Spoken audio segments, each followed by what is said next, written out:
সুপ্রভাত তোদের জন্য আরেকবার। আজকে কোয়ান্টাম সংখ্যাটা বুঝিয়ে দিচ্ছি। আমি 5 থেকে 6টা ভিডিও পাঠাবো, পর্যায় সারণী আজকে কমপ্লিট করবই। গলার অবস্থা খুব খারাপ, ডিরেক্ট ইন্টারাকশনে যাচ্ছি না, তাই পর্যায় সারণীর সবার প্রথমে যেটা আমার মনে হয় পড়া উচিত, অনেকেই পড়ে ফেলেছিস, আমি আগে পাঠিয়েছি, যে একটা ইলেকট্রনকে মৌলের পরমাণুর চতুর্দিকে, নিউক্লিয়াসে, পরমাণুর ভেতর নিউক্লিয়াসের চতুর্দিকে যে বিভিন্ন কক্ষপথের ধারণা আমাদের আছে, অ্যাকচুয়ালি কীভাবে ত্রিমাত্রিক নির্দেশতন্ত্র ইলেকট্রনটাকে সাজানো যায় সোজা সাপটা করে বোঝানোর চেষ্টা করছি ভাই। এরপরে কেউ না বুঝলে কিছু করার নেই, আমার সাথে ডিরেক্ট কথা বলিস। সবার প্রথমে যেটা আসে সেটা হচ্ছে মুখ্য কোয়ান্টাম সংখ্যা। মুখ্য কোয়ান্টাম সংখ্যাকে এন দিয়ে ডিনোট করা হয়। ধরে নিতে পারিস তোর বাড়ি প্রথম তলা, দ্বিতীয় তলা, তৃতীয় তলা, চতুর্থ তলা, পঞ্চম, ষষ্ঠ, সপ্তম পর্যন্ত এখনো প্রয়োজন পড়েছে যার পরমাণু ক্রমাঙ্ক 118 তাকে সাজাতে। তাহলে প্রিন্সিপাল কোয়ান্টাম নাম্বার বা মুখ্য কোয়ান্টাম সংখ্যা এন, যার মান পূর্ণ সংখ্যায় 1, 2, 3 ডট ডট ডট। এটা মূলত শক্তি বোঝাতে কাজে লাগে বা শক্তি স্তর বোঝাতে কাজে লাগে 1 নম্বর দিয়ে যেটা লেখা আছে। তাহলে একটা ইলেকট্রনকে সাজাতে গেলে সবার প্রথমে যেটা বোঝা উচিত সেটা কোন কক্ষপথে যাওয়া উচিত। এটা কক্ষপথকেও ডিনোট করে। মুখ্য কোয়ান্টাম সংখ্যা বা প্রিন্সিপাল কোয়ান্টাম নাম্বার যে শক্তি স্তরের শক্তির কথা নিয়ে আলোচনা করে, আর যার মানে 1, 2, 3, 4, 5, 6, 7 পর্যন্ত দরকার হয়। গৌণ কোয়ান্টাম সংখ্যা বা দিগংশীয় কোয়ান্টাম সংখ্যাও বলা হয়। এটি একটি কক্ষপথের আকৃতি নিয়ে কথা বলে। ধর তুই বাড়ির প্রথম তলায় যখন পৌঁছলি, সেই প্রথম তলাটা নিউক্লিয়াসকে কেন্দ্র করে বৃত্তাকার হতে পারে, আবার প্রথম তলাটা নিউক্লিয়াসকে কেন্দ্র করে উপবৃত্তাকারও হতে পারে। এটাকে মাথায় রাখবি, যত এলের মান কম হবে, এলের মান যত কম হবে তত উপবৃত্তাকার হবে, আর এলের মান যত বেশি হবে তত বৃত্তাকার হবে। এটাকে মাথায় রাখতে হবে। একে গৌণ কোয়ান্টাম সংখ্যা বা দিগংশীয় কোয়ান্টাম সংখ্যা বলা হয় এবং এল দিয়ে ডিনোট করা হয়, যার মান 0 থেকে n-1 পর্যন্ত হতে পারে।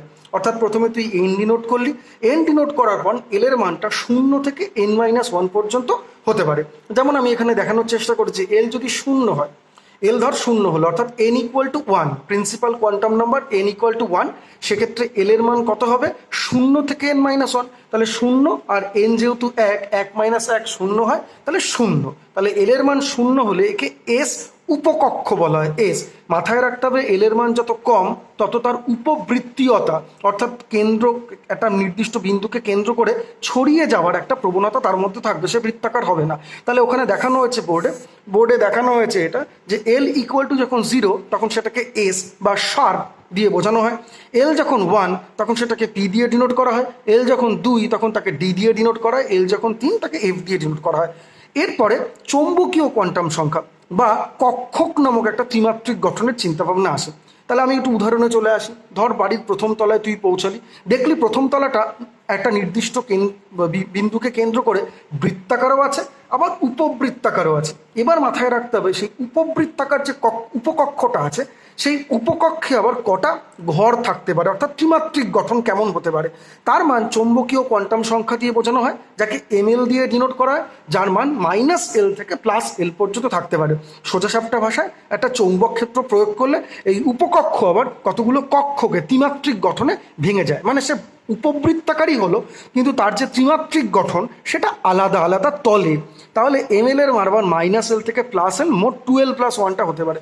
যেমন আমি এখানে উদাহরণ দেখিয়েছি, এস এর মান যখন 0, এস যখন কখন এল যখন 0, তাহলে প্রিন্সিপাল কোয়ান্টাম নাম্বার ধরে নে 1 হলে এন, তাহলে এল হচ্ছে 0, শুধুমাত্র তাহলে কে থাকতে পারে? কক্ষক এস উপকক্ষ থাকতে পারে। এবার এস উপকক্ষে আবার ml = কত হতে পারে? 1 হতে পারে। তাহলে এস উপকক্ষে একটি মাত্রই ত্রিমাত্রিক গঠন হতে পারে। এবার মাথায় রাখতে হবে, সেই ত্রিমাত্রিক গঠনে সেই ঘরে ঘূর্ণন কোয়ান্টাম সংখ্যা 2টো ইলেকট্রন থাকতে পারে ম্যাক্সিমাম, একটা +12 সম্পন্ন, একটা -12 সম্পন্ন। তাহলে এস উপকক্ষে 2টো ইলেকট্রন থাকতে পারে, একটা +1, একটা +12, একটা -12।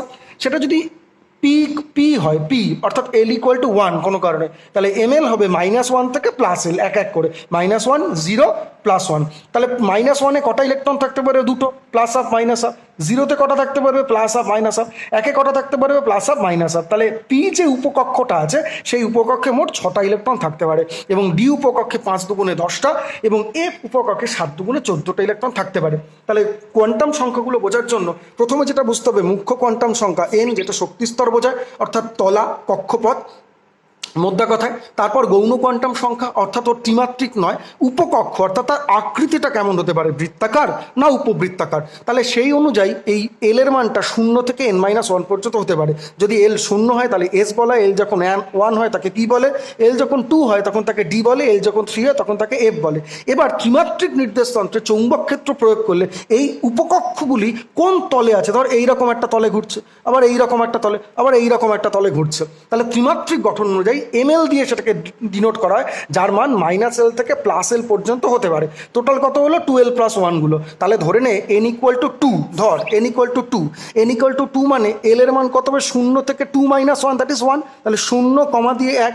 এখন l=0 হলে তাকে কি উপকক্ষ বলে, এস, l=1 বলে তাকে পি উপকক্ষ। এবার এল যখন 0 তখন -L থেকে +L মানে 1, 0 -0 1 মানে -L থেকে +L, বুঝতে পেরেছিস তো? তাহলে কটা হওয়া উচিত, মোট 2l+1টা। তাহলে বেসিক্যালি এল যদি 0 হয় তাহলে 2 × 0+1 একটা, ml=1টা। তাহলে এস যখন হবে l=0, ml=1, পি যখন হবে l=1, ml=-1 0 1। এইভাবে ঘূর্ণন কোয়ান্টাম সংখ্যা প্রত্যেকটা ওই কক্ষকে আবার দুটো করে ইলেকট্রন থাকতে পারছে, সেক্ষেত্রে দুটো করে ইলেকট্রন থাকতে প্রত্যেকটা উপকক্ষে। তাহলে এস উপকক্ষে মোট 2টো ইলেকট্রন থাকে, পি উপকক্ষে মোট 6টা ইলেকট্রন থাকে, ডি উপকক্ষে মোট 10টা ইলেকট্রন থাকে, এফ উপকক্ষে মোট তোর 14টা ইলেকট্রন থাকে। আমি এখানে সহজ সাপটাভাবে এনএকে ভেঙে দেখিয়েছি 11 পরমাণু ক্রমাঙ্ক অনুযায়ী যদি ভাঙিস KLM কক্ষপথ 2,8,1। এবার এটাকে ভাঙলে 1s2, এটাকে ভাঙলে 1s2 কেন, কারণ প্রথম কক্ষপথ সংখ্যা হচ্ছে n=1, তাতে কটা উপকক্ষ থাকতে পারে, n=1 মানে l=0 দ্যাট ইজ এস। এসে আবার কটা ইলেকট্রন ম্যাক্সিমাম থাকতে পারে, এই যে এস, l=0, m=1, 1 মানে তাতে প্লাস হাফও থাকে মাইনাস হাফ থাকে, তাহলে 1s মাথায় 2, দুটো ইলেকট্রন চলে গেল। দ্বিতীয় কক্ষপথ n=2, n=2 হলে l কত হয়, 0 থেকে n-1 দ্যাট ইজ 0, দিয়ে 1, 0 হলে l 0 হলে এস, l 1 হলে পি। তাহলে এসে থাকতে পারে দুটো 2s2, আর পিতে থাকতে পারে মোট 6টা, 2p6, আর বাকি পড়ে রইল তৃতীয় নম্বর কক্ষপথ 3, আর তাতে কটা উপকক্ষ, কেবলমাত্র একটা ইলেকট্রন আছে, তাহলে একটাই এসে একটা ইলেকট্রন চলে গেল, 1s2, 2s2, 2p6, 3s1। আচ্ছা, video number 2, principal quantum number বা মুখ্য কোয়ান্টাম সংখ্যাগুলো, প্রিন্সিপাল কোয়ান্টাম নাম্বার নয়, কোয়ান্টাম সংখ্যাগুলো বোঝার পরে আমি একটা টেবিল আকারে বোঝানোর চেষ্টা করেছি যে কোয়ান্টাম সংখ্যাগুলো কীভাবে ডিমার্কেটেড হয়, কীভাবে ঠিক করি আমরা যে কোনটার ক্ষেত্রে কী হবে। যেমন আমি এখানে কক্ষপথ কে, তার মুখ্য কোয়ান্টাম সংখ্যা n=1, তার গৌণ কোয়ান্টাম সংখ্যা অর্থাৎ কক্ষপথের আকৃতি অনুযায়ী n=1 হলে একটাই হতে পারে 0 তার মান, তাকে চৌম্বক ক্ষেত্র প্রয়োগ করলে তারও চৌম্বকীয় কোয়ান্টাম সংখ্যা অর্থাৎ ত্রিমাত্রিক নির্দেশান্ত্রে এটাকে বলা হয় উপকক্ষ, এটাকে বলা হয় কক্ষক। এটা হচ্ছে কক্ষপথের আকৃতি, আর এটা হচ্ছে কক্ষপথটা ত্রিমাত্রিক নির্দেশান্ত্রের কি ওরিয়েন্টেশনে আছে, ঠিক আছে? তো স্বভাবতই তার মান 0। এবার প্রত্যেকটাই উপকক্ষ আর কক্ষক, এই কক্ষকে আবার দুটো করে ইলেকট্রন থাকতে পারে, প্লাস আপ মাইনাস আপ। তাহলে যার মুখ্য কোয়ান্টাম সংখ্যা কে n=1, তার গৌণ কোয়ান্টাম সংখ্যা 0, চৌম্বকীয় কোয়ান্টাম সংখ্যা 0, তাতে দুটো ইলেকট্রন থাকতে পারে। তাহলে একটাই উপকক্ষ এখানে পসিবল, 0 নম্বরের একটা উপকক্ষ পসিবল যাকে এস বলা হয়, আর একটা উপকক্ষে কটা ইলেকট্রন পসিবল, এখানে দুটো, তাহলে প্লাস আপ মাইনাস আপ। তাহলে উপকক্ষের প্রতিকার কক্ষকের যে সংখ্যা সেটা কি করে লিখবো, 1s, 1 হচ্ছে মুখ্য কোয়ান্টাম সংখ্যা, এস হচ্ছে উপকক্ষ, আর তার মধ্যে কটা করে ইলেকট্রন থাকবে, দুটো ইলেকট্রন থাকবে, একটা প্লাস আপ একটা মাইনাস আপ। তাহলে মোট ইলেকট্রন থাকছে 1 নম্বর কক্ষপথে দুটো। l=2 মানে যার কক্ষপথ 2 পর্যন্ত যেতে হবে, তার মুখ্য কোয়ান্টাম সংখ্যা 2, তাতে উপকক্ষের নাম্বারগুলো কী কী হবে, 0 থেকে n-1, তাহলে 2 মানে n-1 মানে হচ্ছে 1, তাহলে 0 আর 1, 0 মানে এস উপকক্ষ, তাতে কটা electron plus up minus up, আর 1 মানে 1 যার উপকক্ষ হবে তার আবার কটা, মানে তার আবার কক্ষক, মানে এই 1 নম্বর উপকক্ষটা কটা ওরিয়েন্টেশন রাখতে পারে, 3টে, একটা -1, একটা 0, একটা +1। -1 আবার কটা ইলেকট্রন থাকতে পারে, দুটো, 0-তে দুটো আর +1-এ দুটো, তাহলে 2p, তার মোট কটা ইলেকট্রন, 2 2 2 6টা। তাহলে m=3 হলে কত থাকবে, 0 1 3-1 মানে 2, তাহলে 0 মানে এস, 1 মানে পি, 2 মানে ডি, তাহলে 0 মানে এস, এস মানে তাহলে কটা, ml=0, তাহলে plus up minus up, P মানে 1, 1 মানে হচ্ছে ml কত হবে, -1 0 +1, আর 2 হলে কত হবে, -2 -1 0 +1 +2। তাহলে এভাবে এখানে মোট 5 2 10টা, তাহলে 3D মোট 10টা ইলেকট্রন থাকতে পারে। এভাবে তোমরা একটু করে দেখিও আমাকে। n=4 হলে মুখ্য কোয়ান্টাম সংখ্যা 4 হলে গৌণ কোয়ান্টাম সংখ্যা 0 থেকে n-1 দ্যাট ইজ 3, 0 1 2 3। 0তে আবার কক্ষক হচ্ছে কত, 0, 1-এ কক্ষক হচ্ছে -1 0 +1, 2তে কক্ষক হচ্ছে -2 -1 0 +1 +2, আর 3তে কক্ষক হচ্ছে -3 -2 -1 0 +1 +2 +3। আর এফ ওই 3 নম্বর যেটা থাকে সেটা কিন্তু এফ বলা। এফে মোট 7টা ওরকম ঘর আছে, প্রত্যেকটা ঘরে 2টো করে ইলেকট্রন, 7 দুগুণে 14টা ইলেকট্রন থাকতে পারে। তাহলে এস উপকক্ষে মোট 2টো ইলেকট্রন, পি উপকক্ষে মোট 6টা ইলেকট্রন, ডি উপকক্ষে মোট 10টা ইলেকট্রন। এইভাবে প্রত্যেকটা কক্ষপথেই, যেমন কে কক্ষপথে যখন প্রথম কক্ষপথ সেখানে শুধুমাত্র এস পসিবল, এল কক্ষপথে এস আর পি পসিবল, এম কক্ষপথে এসপি ডি পসিবল, এন কক্ষপথ যখন হবে তখন এসপি ডিএফ 4টেই পসিবল। এভাবে 7টা কক্ষপথ পর্যন্ত এখনো মৌলিক পদার্থের পরমাণুগুলোকে সাজানো গেছে। বুঝবে, ভালো করে চেষ্টা করবে বোঝার। সেকেন্ড, এবার চলে আসি মৌলের পরমাণুগুলোকে সাজানোর ক্ষেত্রে আরও কিছু ক্রিটিক্যাল রুলস আছে।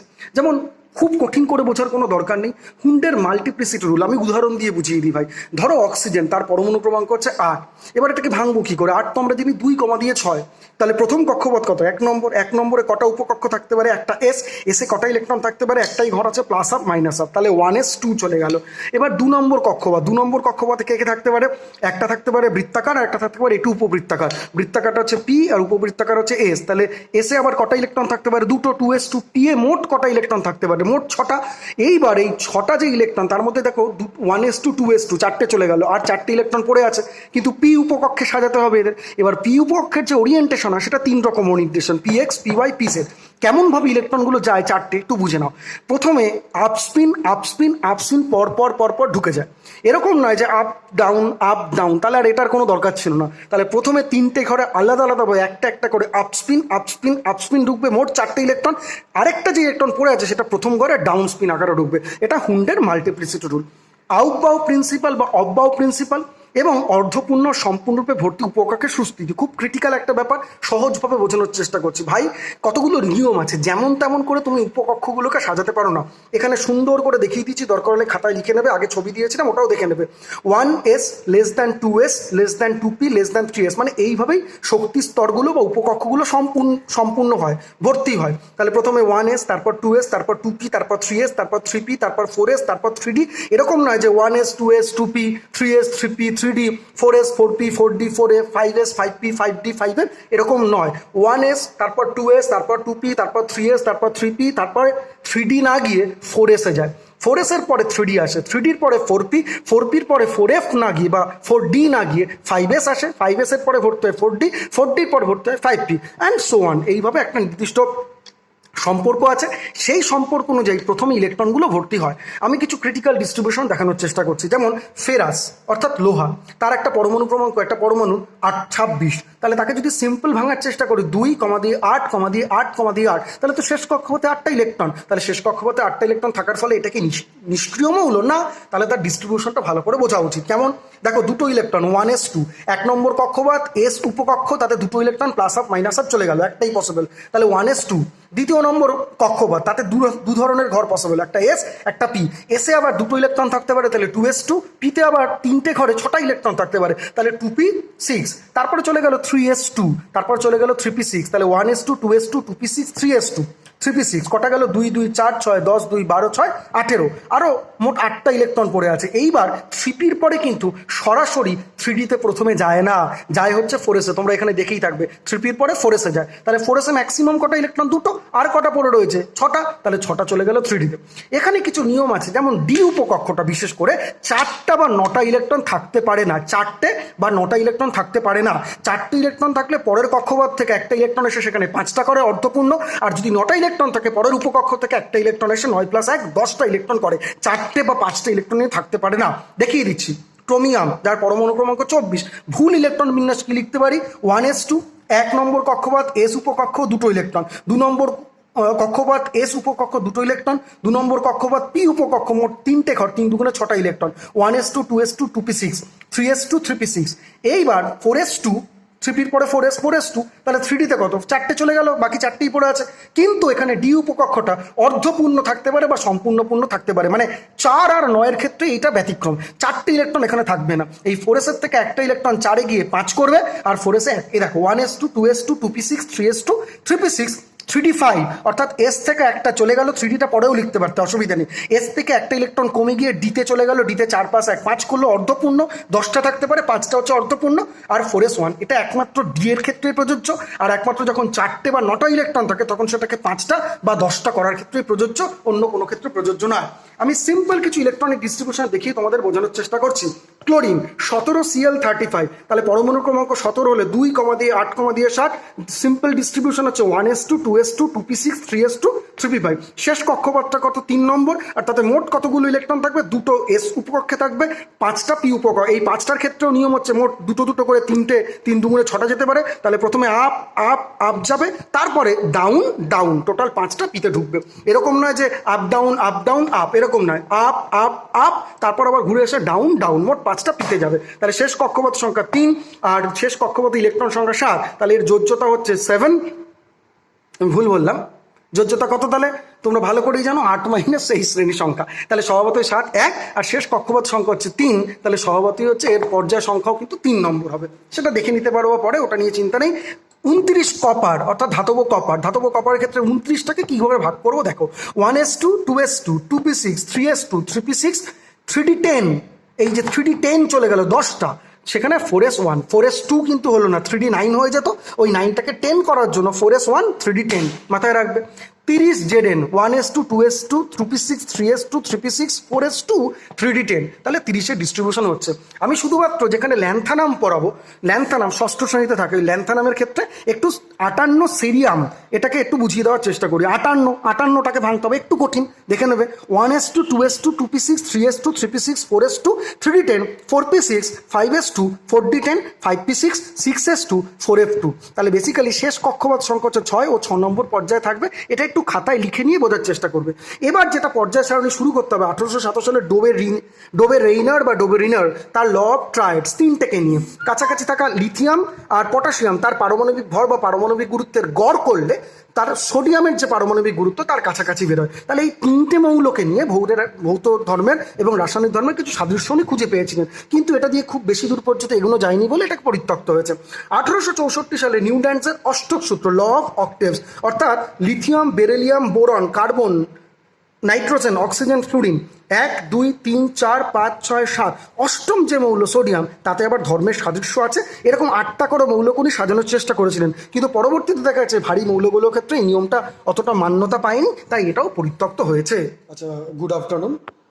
তোদের এর আগের ভিডিও নাম্বার 3, এটা ভিডিও নাম্বার 2তে আমি ইলেকট্রনিক ডিস্ট্রিবিউশন কিছু মৌলের কিভাবে কোয়ান্টাম নাম্বার ইউজ করে করা উচিত এবং তারপরে তোর ল অফ ট্রায়াড অর্থাৎ ওই ত্রয়ী সূত্র, ডোবে-রিনারের ত্রয়ী সূত্র আর নিউটনের অষ্টক সূত্র পর্যন্ত বুঝিয়েছিলাম। তো এই ভিডিওতে মেন্ডেলিফের পর্যায় সূত্র, যেটা প্রাথমিকভাবে উনি বলেছিলেন যে মৌলগুলির ভৌত রাসায়নিক ধর্মগুলি তাদের পারমাণবিক গুরুত্ব মানে সেই কার্বন অক্সিজেন বা হাইড্রোজেন স্কেলে কার্বনের একটি পরমাণুর ভরের 1/12 অংশের তুলনায় একটি পরমাণু যতগুণ ভারী, বা অক্সিজেন পরমাণুর একটি পরমাণুর ভরের 1/16 অংশের তুলনায় যতগুণ ভারী, বা হাইড্রোজেন মৌলের একটি পরমাণুর ভরের তুলনায় অন্য কোনো মৌলের পরমাণু যতগুণ ভারী, সেটাকে তার পারমাণবিক গুরুত্ব বলা হয়। যেটা নর্মালি হচ্ছে ওই ভর সংখ্যাটা, নর্মালি পূর্ণ সংখ্যায় নেই, ভগ্নাংশ হতেই পারে। সেই সংখ্যাটার ভিত্তিতে মৌলগুলির ভৌত রাসায়নিক ধর্মগুলি দেখেছিলেন পর্যায়ক্রমে পুনরাবৃত্ত হয় বা পুনরাবৃত্তি ঘটে। তো মেন্ডেলিফ পর্যায় সূত্রটা বলেছিলেন, সেখানে 7টা পর্যায়ে 8টি শ্রেণী উনি সাজাতে পেরেছিলেন, যেহেতু নিষ্ক্রিয় মৌলগুলোর কোনো শ্রেণী কিন্তু আলাদাভাবে তখনও আবিষ্কার করা সম্ভব হয়নি। কিন্তু সেই পর্যায় সূত্রে বেশ কিছু অসঙ্গতি দেখা গেছিল। বলা হয়েছিল যে পারমাণবিক গুরুত্ব বাড়ার সঙ্গে সঙ্গে পর্যায়ক্রমিক পরিবর্তন হয়, অর্থাৎ পারমাণবিক গুরুত্ব যার বেশি সে পড়ে আর পারমাণবিক গুরুত্ব যার কম সে আগে থাকবে। কিন্তু দেখা গেল এই ত্রুটিগুলির মধ্যে প্রথমে পর্যায়ক্রমে অসঙ্গতি। যেমন আর্গনের আমরা দেখতে পাচ্ছি পারমাণবিক গুরুত্ব 39.94, 39.94। ওদিকে পটাশিয়ামের পারমাণবিক গুরুত্ব 39.1। পটাশিয়ামের পারমাণবিক গুরুত্ব কম হওয়া সত্ত্বেও মেন্ডেলিফের পর্যায় সারণীতে পটাশিয়ামকে পরে স্থান দেওয়া হয়েছে। সিমিলার কেস কোবাল্ট নিকেলের ক্ষেত্রে হয়েছে, একটু দেখে নিও। 98.94 কোবাল্টে, নিকেলে 58.94, নিকেলের 58.69। কম হলেও নিকেল পরে জায়গা পেয়েছে। টেলুরিয়ামের 127.61, অন্যদিকে আয়োডিনের 126.91, আয়োডিনের পরে মানে কম হওয়াতেও পরে স্থান পেয়েছে। সিমিলার কেস এখানে থোরিয়াম আর প্রোটাক্টিনিয়াম, তার জন্যও কিন্তু ঘটনাটা ঘটেছে। তো স্বভাবতই এই চারটে উদাহরণ তুমি দিতে পারো পর্যায়ক্রম অসঙ্গতি, যেখানে আমাদের মেন্ডেলিভের পর্যায়সূত্রে ত্রুটি। হাইড্রোজেনের অবস্থান নিয়ে তো বরাবরের একটা ত্রুটি আছেই, কারণ 1A ক্ষার ধাতুগুলোর সঙ্গেও তার ধর্মের সাদৃশ্য আছে, বৈসাদৃশ্য আছে বটে। অন্যদিকে 7B অর্থাৎ হ্যালোজেন মৌলগুলোর ধর্মের সঙ্গে সাদৃশ্য বৈসাদৃশ্য দুটোই আছে, যে কোনো একটা জায়গাতেই রাখা যেতে পারতো, কিন্তু কোন জায়গাটা এক্স্যাক্টলি রাখা হবে সে সম্পর্কে কোনো ধারণা পরিষ্কার করে মেন্ডেলিফের পর্যায়সূত্র থেকে পাওয়া যায়নি। গ্রুপ 8 যেটা সন্ধিগত মৌলের শ্রেণী বলা হয় পরের দিকে, সেই মৌলগুলোকে 3টে করে মৌলকে একই জায়গায় কেন রাখা হবে সে নিয়েও কিন্তু কোনো বিস্তারিত আলোচনা বা সঠিক আলোচনা এই মেন্ডেলিফের পর্যায়সূত্রে করা হয়নি। এই ত্রুটিগুলোর উপর ভিত্তি করে মেন্ডেলিফের এই পর্যায়সূত্রকে আমরা পরিত্যক্ত করতে পারি। আমরা চলে আসি বিজ্ঞানী মোজলে। তিনি এক্স রে বর্ণালী, এক্স রে নিয়ে প্রচুর পড়াশোনা করেছেন, প্রচুর পরীক্ষা নিরীক্ষা করেছেন। তো মোজলের ওই বৈশিষ্ট্যমূলক এক্স রে বা নিরবচ্ছিন্ন এক্স রে তোমরা হয়তো পরে পড়বে, সেই এক্স রশ্মি ইউজ করে বর্ণালী বিশ্লেষণ, তার থেকে জানা গেছে যে পারমাণবিক গুরুত্বের থেকে পারমাণবিক সংখ্যা, পারমাণবিক ক্রমাঙ্ক, পরমাণু ক্রমাঙ্ক অর্থাৎ যেটা মৌলের পরমাণুর মধ্যে উপস্থিত প্রোটন সংখ্যা, সেটা কিন্তু রাসায়নিক ও ভৌত ধর্ম নির্ধারণে অনেক বেশি গুরুত্বপূর্ণ। তো মেন্ডেলিভ তারপরে একটু সংস্করণ করেন, তার একটু সংস্কার করেন, করে সংশোধিত আসে যে মৌলগুলির ভৌত রাসায়নিক ধর্মগুলো তাদের পারমাণবিক গুরুত্ব নয়, পারমাণবিক ক্রমাঙ্ক বা পরমাণু ক্রমাঙ্ক বা পরমাণু সংখ্যা মানে প্রোটন সংখ্যা, সেই অনুযায়ী পর্যায়ক্রমে পুনরাবৃত্ত হয়। সেই অনুযায়ী 7টি পর্যায়ে 9টি শ্রেণী, আধুনিক দীর্ঘ পর্যায়ে 7টি পর্যায়ে 9টি শ্রেণীতে কি করা হয়েছে, পর্যায়গুলোকে আবার দুটো দুটো করে ভাগ করা হয়েছে। হ্যাঁ, শ্রেণীগুলোকে দুটো দুটো করে ভাগ করা হয়েছে, ক্ষমা করবে, শ্রেণীগুলোকে দুটো দুটো করে ভাগ করা হয়েছে, A আর B, তাহলে টোটাল 18টা হচ্ছে। তো A আর B কে মোটামুটি সব ভেঙে 1 2 3 4 করে নামকরণ করে আধুনিক দীর্ঘ পর্যায় সারণীতে সেটিকে 7টি পর্যায়ে রাখা হয়েছে, যেটা অনুভূমিক 1 2 3 4 5 6 7। অন্যদিকে শ্রেণীগুলোকে কি করে ভাঙা হয়েছে একটু দেখে নিও। যেটা এমনি আধুনিক পর্যায় সূত্রে, তাতে 1 নম্বর শ্রেণীকে দুটো ভাগে, A উপশ্রেণী, B উপশ্রেণী, 2কে দুটো AB, 3কে দুটো AB, 4কে দুটো AB, 5কে দুটো AB, 7কে দুটো AB, 6কে দুটো AB, 7কে দুটো AB, 8-এ 3টে করে মৌলকে আলাদা করে রাখা হয়েছে, কিন্তু কখনো এদের নামকরণ ABC করা হয়নি। আর 0 শ্রেণীতে নোবেল গ্যাস বা নিষ্ক্রিয় গ্যাসগুলোকে রাখা হয়েছে। এটা যখন আধুনিক দীর্ঘ পর্যায় সারণীতে গেছে, তখন এই AB গুলোকেও আলাদা আলাদা শ্রেণীতে নামকরণ করা হয়েছে। যেমন 1A 2A, ভালো করে লিখে নেবে, খাতায় বুঝে নেবে, 1A 2A 1 2 চলে গেল। এবার এখান থেকে 3B 4B 5B 6B 7B 8Bতে 8 9 10 3টে কমপ্লিট বি, বি এর পর হচ্ছে 1B 2B, কারণ এখানে 1B 2B আসেনি। তারপরে এর উপশ্রেণীগুলো শুরু হয় 3A 4A 5A 6A 7A, আর 18 নম্বর শ্রেণীকে বলা হয় 8A। তাহলে 1A 2A মানে যদি এমনি দীর্ঘ পর্যায় সারণী পড়ো, তাহলে প্রত্যেকটা শ্রেণীকে দুটো উপশ্রেণী A B করে মোট 7টাকে 7 দুগুণে 14, আর অন্যদিকে 8 নম্বর শ্রেণীটাকে 3টে মৌল একসঙ্গেই রাখা হয়েছে, আর অন্যদিকে 9ম শ্রেণী বা 0 শ্রেণীটাকে যেখানে নিষ্ক্রিয় গ্যাস রাখা হয় সেটাকে 0 শ্রেণী দিয়ে নামকরণ। আর দীর্ঘ পর্যায় সারণীতে কি করা হয়েছে, প্রত্যেকটাকে ভেঙে দেওয়া হয়েছে আলাদা আলাদা করে 1 2 3 4 5 6 7 করে 18 পর্যন্ত। একটু বুঝে নাও, 1A 2A, তারপরে শুরু হয়েছে 3B 4B 5B 6B 7B 8Bতে 3টে 8 9 10, তারপরে 1B 2B বি কমপ্লিট, তারপর হচ্ছে 3A 4A 5A 6A 7A 18 নম্বর শ্রেণীতে 8A। বুঝে নেওয়ার দরকার। এখানে একটু খাতায় লিখে নেবে, গ্রুপ A অর্থাৎ প্রথম যে উলম্ব শ্রেণীটা হবে তাতে রাখা হয়েছে ক্ষার ধাতু, লিথিয়াম, সোডিয়াম, পটাশিয়াম ইত্যাদি। গ্রুপ 2তে রাখা হয়েছে ক্ষারীয় মৃত্তিকা ধাতু, হয়তো মাটিতে এটা বেশি পরিমাণে পাওয়া যায়, বেরিলিয়াম, ম্যাগনেসিয়াম, ক্যালসিয়াম। গ্রুপ 11 মুদ্রা ধাতু, যেগুলো দিয়ে মুদ্রা তৈরি করা হয়ে থাকে বা হতো, সেগুলো হচ্ছে কপার, তোমার সিলভার, আর ওদিকে অরাম গোল্ড। গ্রুপ 15 নিত্রোজেন মৌল, শ্বাসরোধকারী, যারা শ্বাস প্রশ্বাসে সহযোগিতা করাটা বরঞ্চ আটকে দেয়, যেমন nitrogen, phosphorus, arsenic, antimony. Group 16 chalcogen অর্থাৎ আকরিক উৎপাদক, যাদের থেকে আকরিক উৎপাদন হয়, তার থেকে বিভিন্ন ধাতব পদার্থ পাওয়া যেতে পারে মাটির নিচ থেকে যেটা। আর সেখানে অক্সিজেন, সালফার, এসি, টিই। স্বভাবতই গ্রুপ 17 হ্যালোজেন মৌল, সেখানে FCl, BrI, তোমরা ভালো করেই জানো হ্যালোজেন মৌলগুলো তড়িৎ ঋণাত্মক মৌল। আর গ্রুপ 18 নিষ্ক্রিয় গ্যাসকে রাখা হয়েছে, যেমন হিলিয়াম, নিয়ন, আর্গন, ক্রিপ্টন, জিনন, রেডন। সন্ধিগত মৌল সম্পর্কে তোমাদের পড়াশোনার দরকার আছে। চতুর্থ পর্যায়ে 21 স্ক্যান্ডিয়াম থেকে 30 Zn জিঙ্ক। পঞ্চম পর্যায়ে 39 ইট্রিয়াম থেকে তোমাদের সিডি ক্যাডমিয়াম 48 পর্যন্ত। আর ষষ্ঠ পর্যায়ে তোমার যে ল্যান্থানাম আমরা পড়েছি, অর্থাৎ ল্যান্থানাম 57 পরে 58 লুটেশিয়াম থেকে 71 সিরিয়াম পর্যন্ত। তারপরের যে মৌলগুলো অর্থাৎ 72 হাফনিয়াম HF থেকে 80 Hg, অর্থাৎ মোট 3টে পর্যায়ে 30টা মৌলকে সন্ধিগত মৌল বলা হয়। এই সন্ধিগত মৌলের বৈশিষ্ট্যগুলো হচ্ছে, এদের বেশিরভাগ মৌলই পারদ ছাড়া কঠিন এরা একাধিক যোজ্যতা দেখায়, অর্থাৎ একটা যোজ্যতা স্তরে থাকে না, একাধিক যোজ্যতা স্তরে এরা থাকতে পারে। এরা বেশিরভাগ ক্ষেত্রে রঙিন জটিল যৌগ গঠন করে, আর বেশিরভাগ ক্ষেত্রে অনুঘটক হিসাবে কিন্তু কাজ করতে পারে। এছাড়াও সন্ধিগত মৌল তোমরা যখন পড়েই ফেললে, স্বভাবতই তোমাকে কিন্তু ল্যান্থানাম বা ল্যান্থানাইডস, বিরল মৃত্তিকা মৌল সম্পর্ক পড়াশোনা করার দরকার। এখন এই বিরল মৃত্তিকা মৌলগুলো নিয়ে কি কথা বলতে পারি? বিরল মৃত্তিকা মৌল হচ্ছে রেয়ার আর্থ এলিমেন্টস। ষষ্ঠ পর্যায় ল্যান্থানাম 57 এলে এর পরবর্তী 14টি মৌল, অর্থাৎ 58 সিই থেকে 71 এলিউ অর্থাৎ লুটেশিয়াম পর্যন্ত ভৌত রাসায়নিক ধর্মের সাদৃশ্য লক্ষ্য করা যায়। এটা ষষ্ঠ পর্যায়ে থাকে, মাথায় রাখবে। 57 ল্যান্থানামের পরবর্তী 58 সিরিয়াম থেকে 71 লুটেশিয়াম পর্যন্ত মোট 14টি মৌল। এই 14টি মৌলকে পর্যায় সারণীর নিচে একটি সম্পূর্ণ আলাদা অনুভূমিক সারিতে স্থান দেওয়া হয়। এই 14টি মৌলকে একসাথে ল্যান্থানাইডস মৌল বলা হয়। প্রকৃতিতে অত্যন্ত অল্প পরিমাণে পাওয়া যায় বলে এদের বিরল মৃত্তিকা মৌল বলে। এছাড়াও তোমাদের একটু জানা উচিত অ্যাক্টিনাইডস হচ্ছে সপ্তম পর্যায়ে অ্যাক্টিনিয়ামের অর্থাৎ 89 এসি এর পরবর্তী থোরিয়াম 90 টিএইচ থেকে লরেন্সিয়াম 103 এলআর পর্যন্ত 14টি মৌলকেও ভৌত রাসায়নিক ধর্মের সাদৃশ্য আছে, এবং অ্যাক্টিনিয়ামের পরবর্তী 14টি মৌলকেও অ্যাক্টিনাইডস মৌল বলে। এদের পর্যায় সারণীর নিচে পৃথকভাবে অনুভূমিক সারিতে স্থান দেওয়া হয়। তাহলে তোমরা আপাতত সন্ধিগত মৌল, মানে এই যে তোমরা দেখছো গ্রুপ 1 থেকে শুরু করে 18 বিভিন্ন জিনিসগুলো বর্ণনা করা হয়েছে, এগুলো একটু ভালো করে বোঝা। সন্ধিগত মৌল কোনটা নামগুলো আমার যদি কোনো জায়গায় উচ্চারণে ভুল থাকে একটু বই থেকে দেখে আমাকে আরেকবার জিজ্ঞাসা করবে। সন্ধিগত মৌলের বৈশিষ্ট্যগুলো একটু ভালো করে পড়া। এছাড়াও বিরল মৃত্তিকা মৌল বা ল্যান্থানাইডস ঠিক কোন গ্রুপের থেকেও বড় কথা হচ্ছে কোন পর্যায়ে থাকে, এবং কেন ওদের ল্যান্থানাইডস বলে, কোনখান থেকে কোনখান পর্যন্ত ল্যান্থানাইডস, তাদের কিছুটা বৈশিষ্ট্য। আর তাছাড়া অ্যাক্টিনাইডস কাদের বলে এবং তাদের কিছুটা বৈশিষ্ট্য।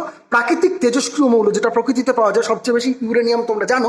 তো ইউরেনিয়াম খুব সহজলভ্য একটা তেজস্ক্রিয় পদার্থ, যারা সহজেই ভেঙে আলফা বিটা গামা তাদের থেকে নিশ্চিত হয়। এইটুকু পর্যন্ত ভালো করে পড়ো। পরবর্তী ভিডিওতে এর পরের অংশটুকু আলোচিত হচ্ছে। হ্যালো, পর্যায় সারণীর 4র্থ ভিডিও। এখানে একটা প্রজেক্টের আকারে আগেটা যতটা পর্যন্ত পড়লাম তার কিছু প্রশ্নাবলী, কোশ্চেনিয়ার, প্রজেক্ট বা অ্যাসাইনমেন্টের আকারে তোমরা নিতে পারো। যেমন কোশ্চেন্স: ক্ষার ধাতু কোনগুলি? এরূপ নামকরণের কারণ কি? এদের বৈশিষ্ট্যগুলো কি কি? মেন্ডেলিভের পর্যায় সারণীর 1A শ্রেণী বা দীর্ঘ পর্যায় সারণীর 1 নম্বর শ্রেণীর লিথিয়াম থেকে শুরু করে ফ্রান্সিয়াম পর্যন্ত 6টি মৌলকে ক্ষার ধাতু বলে, এবং এই মৌলগুলির অক্সাইড এবং হাইড্রোক্সাইড যৌগগুলি তীব্র ক্ষারধর্মী হওয়ায় এদের ক্ষার ধাতু বলে। স্বভাবত এই ক্ষার ধাতুর 2-4টে বৈশিষ্ট্য তোমরা পড়তে পারো। ক্ষার ধাতুগুলি তীব্র তড়িৎধনাত্মক মৌল। এরা সহজে ইলেকট্রন বর্জন করে ক্যাটায়নে পরিণত হওয়ার প্রবণতা দেখায়। এরা রাসায়নিকভাবে অত্যন্ত সক্রিয় হয়, প্রকৃতিতে এদের মুক্ত অবস্থায় পাওয়া যায় না। প্রতিটি ক্ষার ধাতুর পরমাণু সর্ববহিস্থ কক্ষে একটি করে ইলেকট্রন বর্তমান, তাই এরা একজোটি এবং এদের প্রত্যেকেরই যোজ্যতা 1।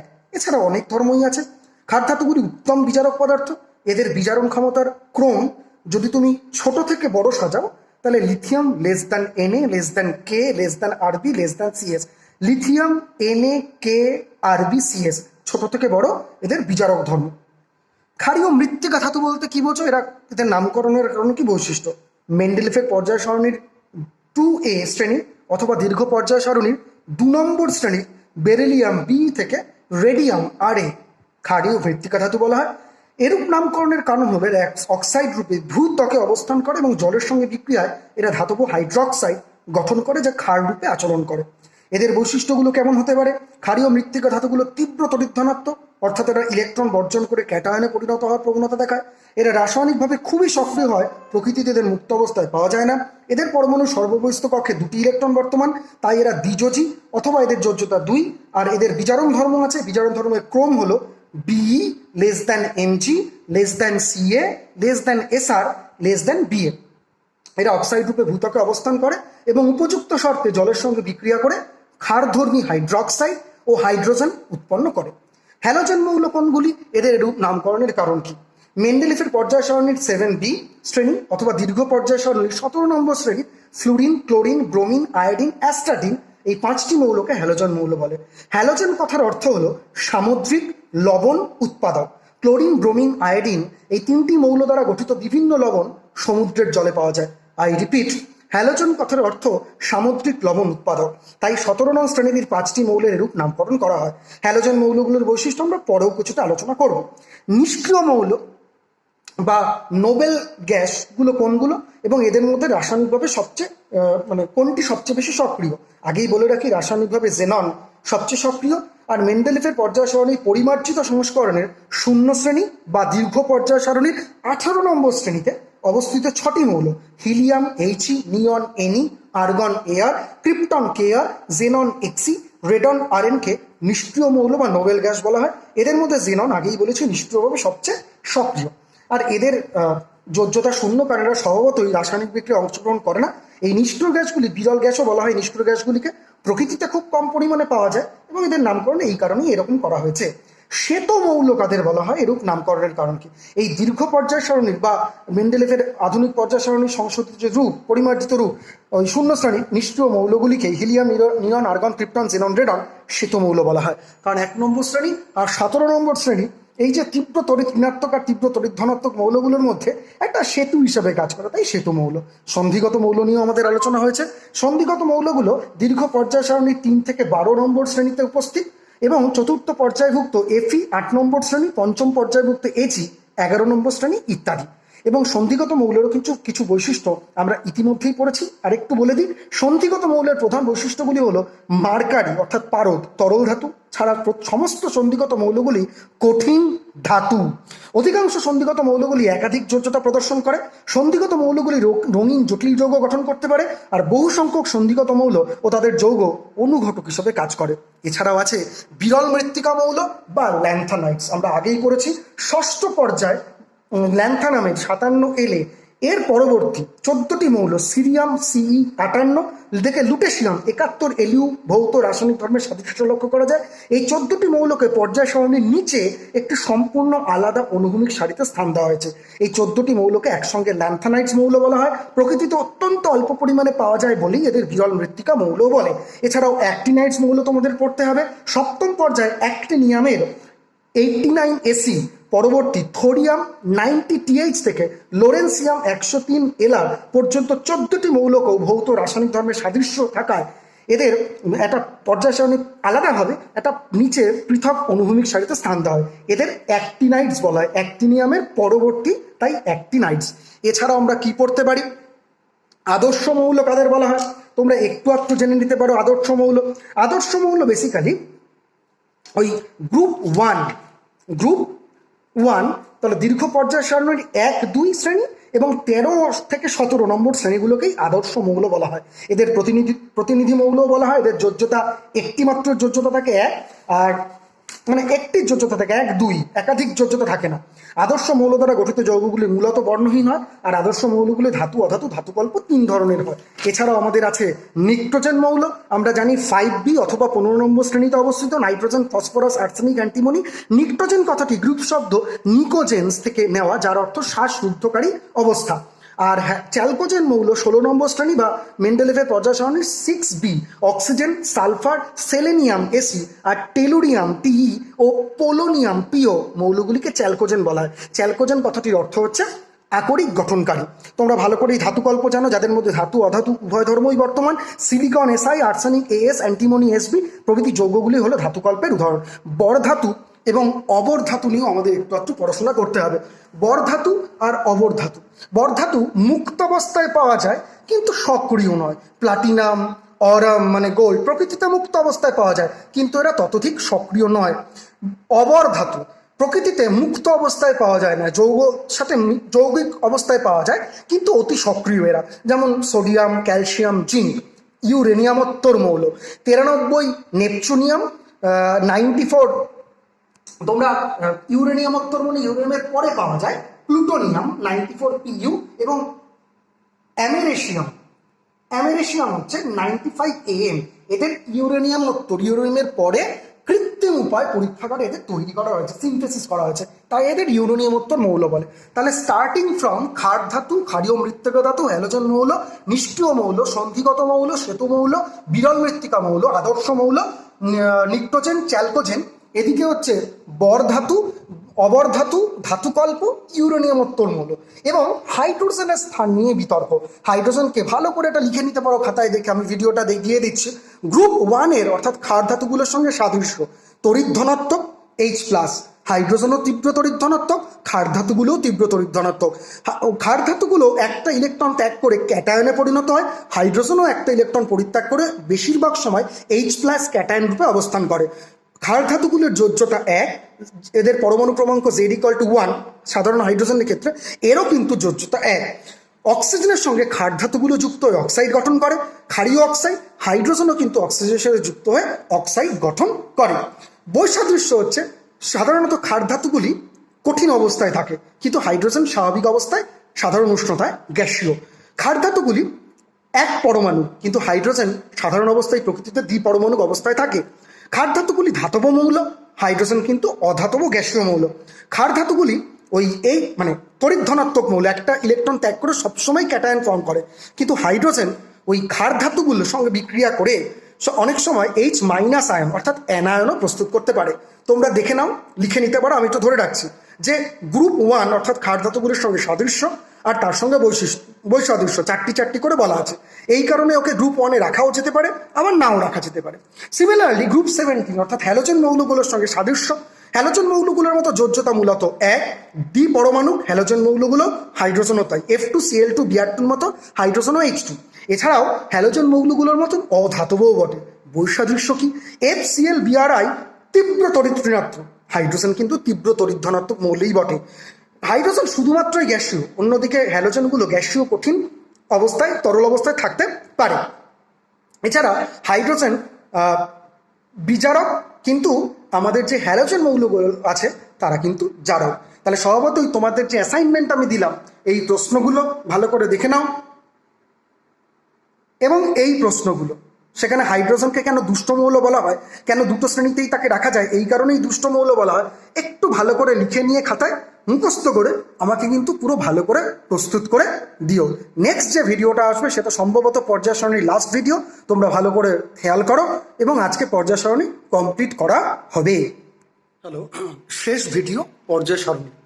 কিছু পর্যাবৃত্ত ধর্মসমূহ, পর্যাবৃত্ত মানে যাদের যেই ধর্মগুলো শ্রেণী বরাবর অর্থাৎ ওপর থেকে নিচে, অথবা শ্রেণী বরাবর না হয়েও যদি পর্যায় বরাবর হয়, ওপর থেকে নিচেও হতে পারে, অথবা বাম থেকে ডান দিকে। বাম থেকে ডান দিকে মানে হচ্ছে একটি পর্যায়, বাম থেকে ডান দিক মানে শ্রেণী বরাবর একটি পর্যায়, আর শ্রেণী বরাবর মানে ওপর থেকে নিচের দিকে। তাহলে আমি পারমাণবিক ব্যাসার্ধ, 3 ধরনের ব্যাসার্ধ তোমরা জানতে পারো, যদিও আমাদের সিলেবাস বহির্ভূত সেটা। ধাতব ব্যাসার্ধ, সমযোজী ব্যাসার্ধ, আর ভ্যান্ডারওয়াল ব্যাসার্ধ। আমরা পারমাণবিক ব্যাসার্ধ ইন জেনারেল পরমাণুর যে আকার, গোলাকার ধরে নিচ্ছি, তার ব্যাসার্ধকে চিন্তা ভাবনা করে থাকি।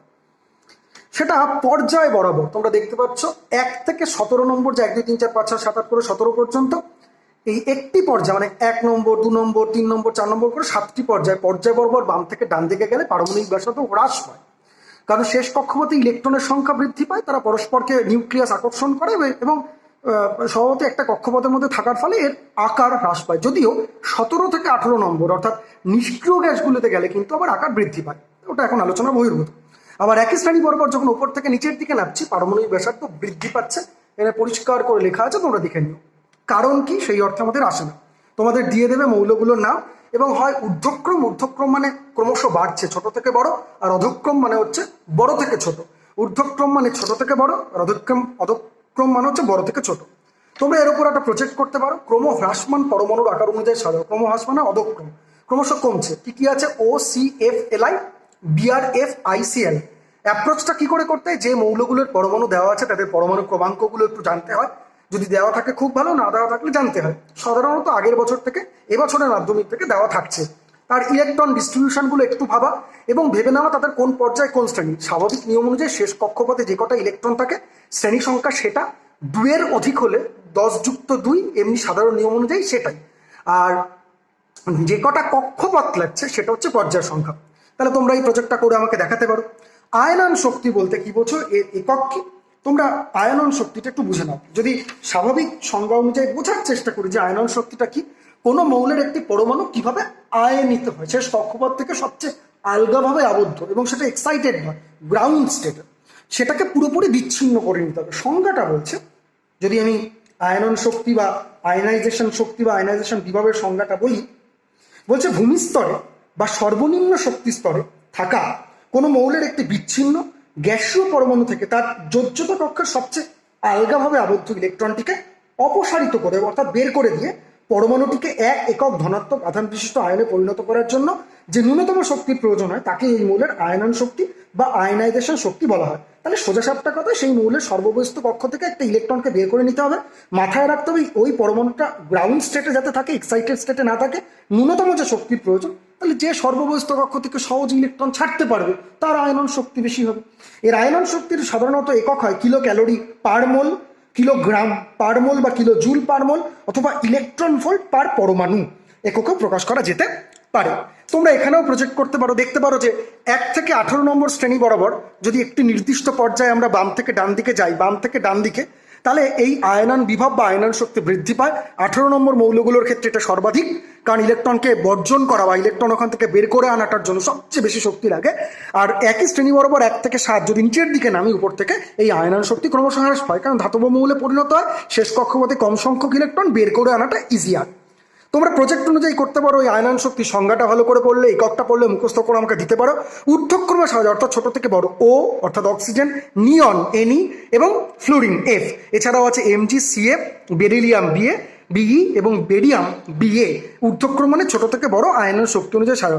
একই নিয়ম, তুমি পরমাণু ক্রমাঙ্ক জানো, পর্যায় সারণীর কোন পর্যায়ে কোন শ্রেণীতে জানো, সেই অনুযায়ী শ্রেণী বরাবর কি পরিবর্তন হয় বা পর্যায় বরাবর কি পরিবর্তন হয় বার করো। নর্মালি একটা নির্দিষ্ট পর্যায় বরাবরই মৌল দেয় বা একটা শ্রেণী বরাবরই মৌল দেয়। অনেক সময় কিছু কিছু পরীক্ষায়, যেগুলো ফাইনাল পরীক্ষা নয়, স্কুলের পরীক্ষা, তাতে কিন্তু একটু ভেরিয়েশন থাকে। আমার কাছ থেকে বুঝে নেওয়ার চেষ্টা করো, অর্থাৎ দুটো পর্যায়ে দুটো শ্রেণী অ্যাড করে দেয়, একটু বুঝে নেওয়ার চেষ্টা করবে। তড়িৎ ঋণাত্মকতা কি? যদি সোজা সাপটা ভাষায় বলি, তড়িৎ ঋণাত্মকতা মানে কে কত ইলেকট্রন আকর্ষণ করতে পারে, শেষ কক্ষপথে ইলেকট্রন আকর্ষণ করার যে ক্ষমতা, সেটাকে তড়িৎ ঋণাত্মকতা সহজ সাপটা ভাষায় বলতে পারি। যদি তড়িৎ ঋণাত্মকতার সংজ্ঞা তোমরা জানতে চাও, স্বাভাবিকভাবেই আমরা বলতে পারি অন্য কোনো মৌলের পরমাণুর সঙ্গে সমযোজী বন্ধন দ্বারা আবদ্ধ থাকা অবস্থায় বন্ধন সৃষ্টিকারী ইলেকট্রন জোড়কে কোনো মৌলের পরমাণু নিজের দিকে আকর্ষণ করার যে ক্ষমতা, তাকেই মৌলটির তড়িৎ ঋণাত্মকতা বলে। এটি মৌলটির পরমাণুর আকার বা পারমাণবিক ব্যাসার্ধ, কক্ষপথের সংখ্যা, পরমাণু ক্রমাঙ্ক তথা নিউক্লিয়াসের আধান, এই তিনটে জিনিসের উপর নির্ভর করে। তোমরা মুখস্থ করে ফেলো। এই পরমাণু ক্রমাঙ্কই, এই তড়িৎ ঋণাত্মকতা কিভাবে পর্যায় বরাবর, অর্থাৎ 1 থেকে 17, আমি আপাতত 18 নম্বর শ্রেণীটাকে এক্ষেত্রে বাদ দিয়েছি, কারণ তার মৌলের শেষ কক্ষপথে পরমাণুর 8টি ইলেকট্রন থাকে, স্বভাবতই সেই নিষ্ক্রিয়, এই মুহূর্তে বাদ দিলাম।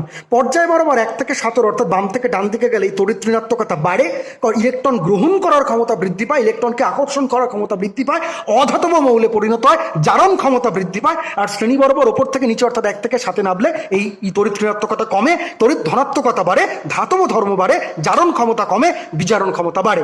তোমরা প্রজেক্ট আকারে করতে পারো। ঊর্ধ্বক্রমে সাজাও কম থেকে বেশি, ফসফরাস, ক্লোরিন, সিলিকন, সালফার, এছাড়াও আছে I F CL BR, iodine, fluorine, chlorine, bromine. এছাড়াও তোমরা যে জিনিসগুলো পড়বে, ধাতব অধাতব ধর্ম পর্যায় বরাবর শ্রেণী বরাবর কি করে পরিবর্তন হয়, জারণ বিজারণ ধর্ম পর্যায় বরাবর শ্রেণী বরাবর কি করে পরিবর্তন হয়, যোজ্যতা কি করে নির্ণয় করা যায়, এইগুলো ধারণা পেলে তোমরা ইজিলি এগুলো বার করতে পারবে।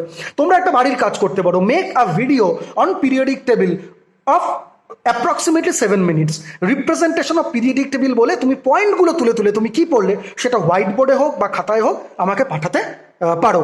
এছাড়াও একটা ছোট্ট আরেকটু অংশ বাকি রয়ে গেছে, সেটি হচ্ছে নর্মালি আমাদের যেহেতু একটি পর্যায় বা একটি শ্রেণীতে দেয়, তোমাকে এখানে ফ্লুরিন 9, সিএল 17, ব্রোমিন 53, আয়োডিন 86, একটা শ্রেণী বরাবর ওপর থেকে নিচে হ্যালোজেন মৌল। এছাড়া তোমরা করতে পারো লিথিয়াম, সোডিয়াম, পটাশিয়াম, রুবিডিয়াম আর সিজিয়াম। মনে রাখবে ফ্লুরিন হচ্ছে তীব্র তড়িৎ ধনাত্মক মৌল, সবচেয়ে তড়িৎ ঋণাত্মক মৌল হচ্ছে ফ্লুরিন, ঋণাত্মক মৌল। আর সিজিয়াম ধাতুগুলোর মধ্যে তীব্র তড়িৎ ধনাত্মক, সবচেয়ে বেশি তড়িৎ ধনাত্মক মৌল। শেষ কক্ষপথে যদি একটা বা দুটো ইলেকট্রন থাকে, আধুনিক দীর্ঘ পর্যায় সারণী অনুযায়ী তাদের শ্রেণী সংখ্যা ধরা 1 অথবা 2, আর 3 বা তার বেশি থাকলে 10-এর সঙ্গে সেই সংখ্যাটা যুক্ত করে সেই সংখ্যাটা দাঁড়ায় তাদের শ্রেণী সংখ্যা। এরপরও আমি কিছু পিকচার আমার হোয়াটসঅ্যাপ নাম্বার বা গ্রুপে পাঠিয়ে দেবো। আমার হোয়াটসঅ্যাপ নাম্বার হচ্ছে 88 200 465 64। এখানে দেবো, কেউ যদি পিন করো সেখানে তোমরা পেয়ে যাবে। তো স্বভাবতই আরও কিছু পিকচার আমি পাঠাবো। তা পর্যায় সারণীর শেষ ভিডিও ছিল এটা। আমি আশা করছি তোমরা আমাকে আগামীকালের মধ্যে রিপ্লাই দেবে এবং ভিডিওটা তৈরি করে দেবে। ধন্যবাদ সকলকে।